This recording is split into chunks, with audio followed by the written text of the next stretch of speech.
Everybody is hypocritical, but the United States is the only country that I know that practices dynamic hypocrisy by telling other people to do things that we wouldn't dream of doing.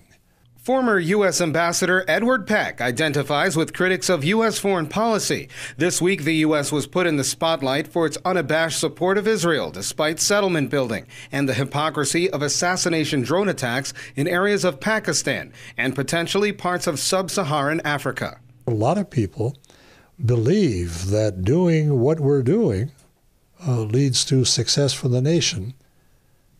The assumption here being that the survivors will love us, and I see no signs of that anywhere.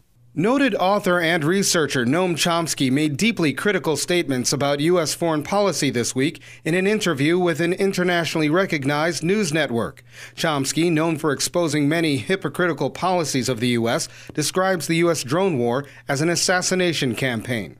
Chomsky's comments are not surprising. There's been a surge in anti-drone sentiments, especially from groups that follow their use by the U.S. Already, there's been a series of protests planned for the early part of 2013. Last week, a UN expert launched a special investigation into drone warfare and assassinations, which the U.S. uses as an initial weapon in its war against al-Qaeda.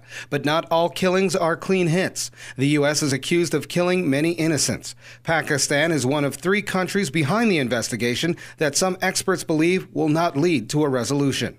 The UN would not intervene independently of the U.S. Whatever the U.S. would ask, with the veto power, it is just fiction to think that the UN can do anything to the U.S. Drone strikes have been on the rise under Obama. According to the Long War Journal, the U.S. made 35 strikes in Pakistan during 2008, the last year President George W. Bush was in office. The strikes grew to 117 in 2010, then decreased to 46 last year. Colin Campbell, Press TV, Washington.